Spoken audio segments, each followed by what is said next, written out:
Écoute, moi, je peux te parler de mon collectif Fleet, mon collectif Web3, dans lequel je m'investis beaucoup en ce moment.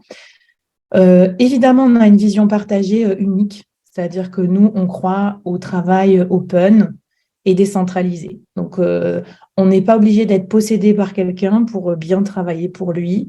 Et justement, moins on est possédé, plus on se respecte. Et du coup, on n'a plus ces problèmes de burn-out, de mauvaises relations au travail et tout. Et ce qui nous motive aussi, c'est notre amour du travail bien fait parce qu'on avance sur des technologies passionnantes et tout. Donc, Ça, voilà. c'était le point de départ, hein. Vous n'avez pas discuté pour arriver à ça. C'était naturellement, c'était votre point de Ça départ. s'est fait parce que, comme on était tous des aficionados de ce domaine, je pense qu'il y a du coup, il y a des points communs dans la vision, dans la liberté, tout ça. Ça Donc, ça nous existait. a réunis.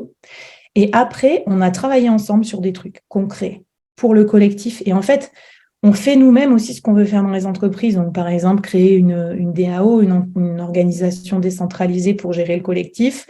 Parce que ce qui est trop bizarre, c'est de dire on veut être libre et puis après de créer une structure hyper hiérarchique où plus personne peut donner son avis. Donc voilà, donc incarner, travailler ensemble. Et moi, j'adore aussi dans un collectif l'idée que on n'est pas tous staffés chacun dans des missions, ça veut rien dire. Dans le collectif, il y a aussi le fait de travailler en collectif sur le collectif en lui-même. Donc, c'est un petit laboratoire. Ça pourrait être tout.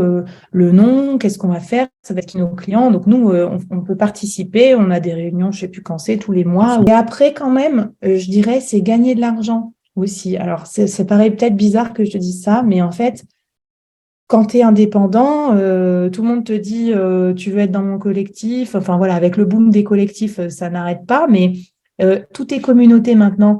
Enfin oui et non, parce qu'il y a des communautés qui t'apportent rien et il y a des communautés qui peuvent te permettre d'apprendre, de rencontrer des gens et en plus de vivre. Et pour moi, ça c'est important parce que le travail gratuit, c'est quand même un risque aussi qu'on vit quand on est freelance. Et pour moi, le collectif, au contraire, c'est une façon de pouvoir un peu passer à l'échelle son activité. Parce que si tu fais un peu d'apport d'affaires, par exemple, eh ben, ça peut te permettre d'avoir une partie de tes revenus, 10-15%, qui vient des autres et qui ne repose pas que sur tes épaules, qui peuvent être des fois fragiles, parce que je ne sais pas si tu es malade, si tu es en vacances, tu ne travailles pas, et ça, c'est précaire. Et qui dit Open RH, qui dit freelancing, dit aussi attention à la précarité. Et pour moi, le collectif, si ça doit être un rempart à la précarité, il doit aussi générer des revenus d'une certaine manière. Alors, est-ce que c'est parce qu'il t'apporte des missions? Est-ce que c'est parce que tu touches des royalties ou quoi? Mais ça peut pas être un truc centralisé dans les mains de quelqu'un et puis toi, en tant que membre, tu touches rien, quoi.